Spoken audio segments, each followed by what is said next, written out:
यहाँ पर कुछ खास मेहमान भी पहुंचे हैं जो विशिष्ट अतिथि हैं। जरा बड़ी खबर चला देते हैं। यहाँ पर अक्षय कुमार भी पहुंचे हैं बैप्स मंदिर। ये इसी मंदिर उद्घाटन के लिए तस्वीरें जरा दिखा विवेक ओबरॉय पहुंचे हैं, शंकर महादेवन। अब जरा इस तरह से समझिए कि अयोध्या में जो मंदिर उद्घाटन हुआ उसमें भी ये पहुंचे थे।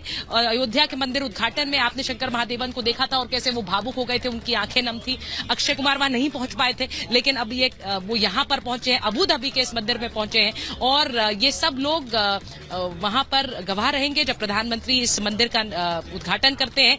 तो एक तरह से यहाँ भारतीय सभ्यता, भारतीय लोगों का तो एक जमावड़ा है, लेकिन एम्बेसडर वोरा, जो मैं आपसे बात पूछूंगी कि यहाँ जब एक भारतीय महिला ने हमसे बात की तो उन्होंने कहा हमारे प्रधानमंत्री, हमारे राजा और हमारे स्वामी। तो ये जो भाव है कि आप अलग अलग पहचान भी एक साथ एक मंच पर लेकर चल सकते हैं। प्रधानमंत्री नरेंद्र मोदी वसुधैव कुटुंबकम का जब संदेश देते हैं तो वो इसी की बात करते हैं, and that is how you become a world leader. आप वैश्विक नेता ऐसे ही बनते हैं। आभारी हूँ मैम, बहुत अच्छा लगता है जब आपकी रिपोर्ट सुनता हूँ। You are the best, there is no question. और आपकी आप जो वर्णन कर रही थी, जो जुनून उसमें है, वो हम सबको महसूस हो रहा है। हमारे बीजेपी की प्रवक्ता ने अभी जो कहा है 150% उनसे एग्री करता हूँ। मैम, मुझे 50 साल हो गए डिप्लोमेसी में, मैंने कई इस्लामिक देशों में भी काम किया है। एक जमाना था जब मस्जिद में जाने से वो हमें रोक दिया करते थे कि आप मुसलमान नहीं हैं, तो धर्म को उन्होंने एक दीवार बना दिया था। लेकिन प्राइम मिनिस्टर नरेंद्र मोदी की जो पहले उनकी एक्ट ईस्ट पॉलिसी, फिर एक्ट वेस्ट, फिर एक्ट एवरीवेयर, उन्होंने धर्म को दीवार नहीं, धर्म को एक पुल बना दिया। It's become a bridge.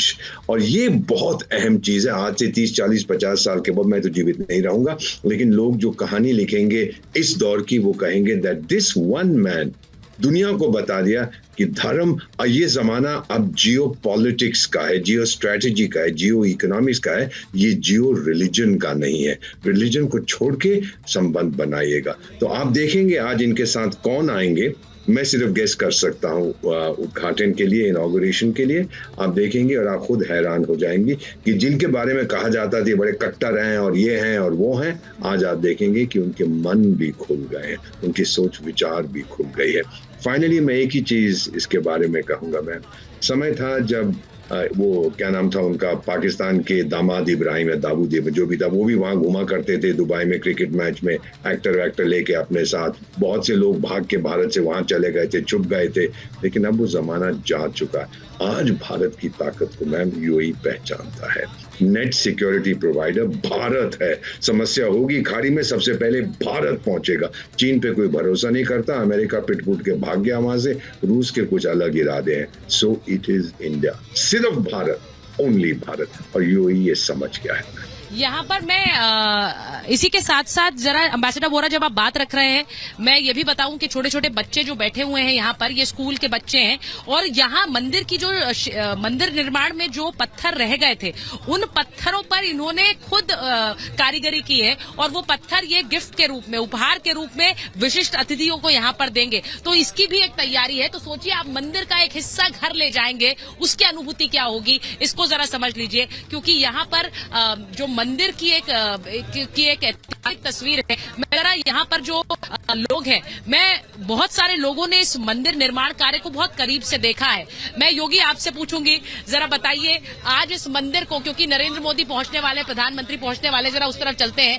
आप इसको आज के दिन किस तरह से हमारे दर्शकों तक पहुंचाएंगे? कौन सा ऐसा संदेश है जो इस मंदिर से आप यहाँ यूएई नहीं, हिंदुस्तान तक? इस मंदिर का सेंट्रल थीम वो हार्मनी है, कॉन्फ्लुएंस, जो अलग अलग संस्कृतियां का यहाँ जो समन्वय हो रहा है, संगम हो रहा है। मैं तो 70 से ज्यादा कंट्रीज में गया हूँ और 1500 हिंदू मंदिर, 1500 हिंदू मंदिर के दर्शन मैंने किए, मेरा भाग्य है। लेकिन ऐसा मंदिर मैंने कहीं नहीं देखा। क्यों कहते हैं आप? हाँ, इसलिए क्योंकि इसकी शिल्प कला में देखेंगे तो यहाँ अरबी संस्कृति और हिंदू सनातन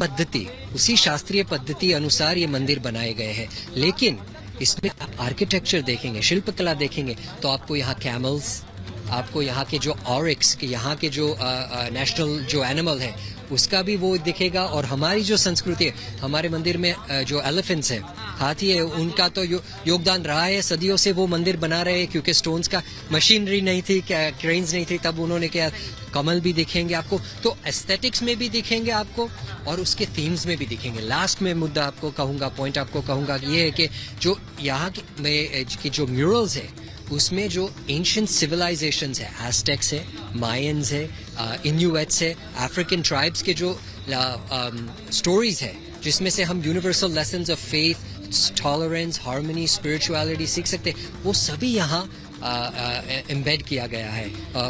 आपने जैसा कहा, मैं एक बार जरा बता रही हूँ क्योंकि योगी यहाँ से इस संस्था के साथ जुड़े रहे हैं, वॉलंटियरिंग करते रहे हैं, हमें भी बहुत मंदिर की उन्होंने सैर कराई। लेकिन मैं एक बार लोकेश मुनि जी अगर आपके पास आऊं, स्वामी जी मुझे ये बताइए, हम अलग अलग सभ्यताओं की बात कर रहे हैं यहाँ पर, और आज के समय में अयोध्या का एक राम मंदिर जब बनकर तैयार होता है तो वो भारत की लोकतांत्रिक ताकत भी दिखाता है, संवैधानिक ताकत भी दिखाता है कि दो समुदाय कई वर्षों तक एक कानूनी लड़ाई लड़कर उसके बाद जिस तरह फैसला आया उसके बाद मंदिर निर्माण हुआ। तो एक लोकतांत्रिक और संवैधानिक जो तस्वीर है भारत की वहां उकरते हैं, और एक जो सनातनी सभ्यता है जिसकी जो भारत की पहचान है उसको दूसरे देशों तक पहुंचाने का भी एक बेड़ा यहां पर दिखता है, जो भारत से ही उठती है और दूसरे देशों तक पहुंचती है।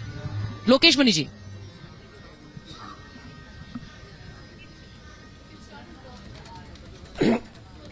नहीं, बिल्कुल ठीक कह रही हैं आप। भारत देश जो है वो संविधान में विश्वास करता है, और हमारे संविधान के अंदर और संविधान के साथ साथ हमारी सनातन परंपरा जो है, इस देश ने वसुधैव कुटुंबकम की बात कही है, सर्वे भवन्तु सुखिने सर्वे सन्तु निरामय की बात कही है।